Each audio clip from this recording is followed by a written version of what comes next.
अब दो तीन तरह के लोग होते हैं। अब जैसे एक इंडिविजुअल वो है जिसको उसकी शादी नहीं हो रही, उसको जो है लोग तंग कर रहे हैं। लोग सबसे पहले आपके घर वाले ही होते हैं, बाहर के लोग इतना नहीं करते जितना घर वाले करते हैं। हंसी मजाक से बात शुरू होती है, फिर आप पर जब बार बार ये चीजें कसी जाती है ना, तो फिर आपको चिड़ होने लग जाती है, चिड़ होना शुरू हो जाती है, आपको डिप्रेशन होना शुरू हो जाता है। और डिप्रेशन के 3 अलामात, होपलेस, हेल्पलेस, वर्थलेस। ये वो इंसान फील करना शुरू हो जाता है कि मेरे अंदर कोई कमी है, मुझे कोई एक्सेप्ट नहीं कर रहा। रिश्ते वाले आते हैं, देख के चले जाते हैं, कोई डाउरी की वजह से रिजेक्ट कर जाता है, कोई शक्ल सूरत की वजह से रिजेक्ट कर जाते हैं। और सबसे ज्यादा होता है कि लोग अपना नहीं देखते कि जो वो प्रेजेंट कर रहे हैं आगे वो कैसा है। ये बहुत ज्यादा मसला आता है। अब मैं क्या कहती हूँ कि इस तरह के इंडिविजुअल को जब अल्लाह ने आपके लिए राइट टाइम लिखा हुआ है वहाँ पे तब आपकी शादी हो जानी है। कुछ चीज़ें हमारे ईमान का हिस्सा है। और हमारे घर वाले किस तरह तंग करना शुरू हो जाते हैं, पेरेंट्स, वहीं पे पेरेंट्स का जो है ना वो एक टेस्ट आता है कि वो अपने बच्चों के साथ किस तरह उनकी बॉन्डिंग है। वहाँ पे पेरेंट्स ही बच्चों के लिए डिप्रेशन का शिकार बन जाते हैं, क्योंकि बच्चा उनको नज़र भी आ रहा है, उन्होंने साथ ही बात कर देनी है, तुम्हारी वजह से देखो नहीं हो सका, तुम ये करो। कुछ लोग बेचारे जो थोड़े हेल्दी होते हैं उनको प्रॉब्लम्स फेस करने को मिलती हैं। अब मैं समझती हूँ आपको ना हर चीज़ को एक पॉजिटिव एस्पेक्ट से देखना चाहिए।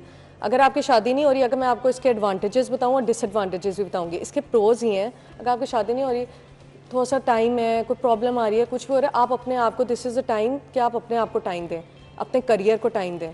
क्योंकि ज़िंदगी में कोई भी मसला वगैरह आता है तो एटलीस्ट आप सेल्फ सफिशेंट होना चाहिए। आजकल का जो दौर है, आपको सेल्फ सफिशेंट होना बहुत ज़रूरी है। आजकल तो अनफॉर्चुनेटली लाइफ स्पैन भी इतना शॉर्ट हो गया है कि आपके घर में अगर आपका मैन ऑफ द हाउस या स्पाउस अनफॉर्चुनेटली कोई डेथ हो जाए, कोई बीमारी का शिकार हो जाए, तो आप इतना सेल्फ सफिशेंट हो कि आप अपनी औलाद, अपनी ऑफस्प्रिंग को संभाल सकें, अपने आप को संभाल सकें। क्योंकि वो फिर एक अनदर मेंटल हेल्थ इशू शुरू हो जाता है, because people go in depression.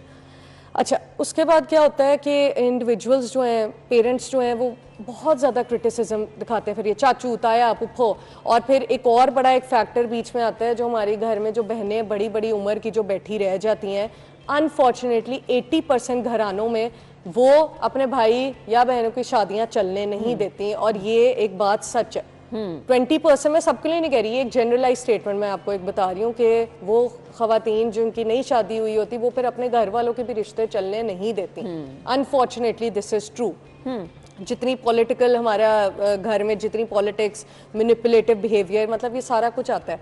अब इंडिविजुअल का क्या काम है, अपने आप को टाइम दे, अपना करियर पे अपना फोकस करे, अपने आप को सेल्फ केयर दे। अगर आप थोड़े से हेल्दी हैं तो अगर आपको कोई कह भी रहा है पतले होने का, तो आप उसको एज ए बूस्टर लें कि आपकी अपनी हेल्थ के लिए बेटर है। बिल्कुल ठीक हो गया। उसके बाद जो है फिर एक और तरह के लोग आते हैं जिनकी डिमांड्स बहुत हाई होती हैं। ठीक है, वो देखते हैं नहीं, वो अमीर नहीं है, उसकी जॉब ऐसी है, वो गोरा नहीं है, वो काला है, वो मोटा है, वो पतला है। फिर इस तरह के भी लोग जिनकी बहुत ज़्यादा डिमांड्स होती हैं, वो भी एक टाइम ऐसे आता है फिर उनके रिश्ते ही आना बंद हो जाते हैं।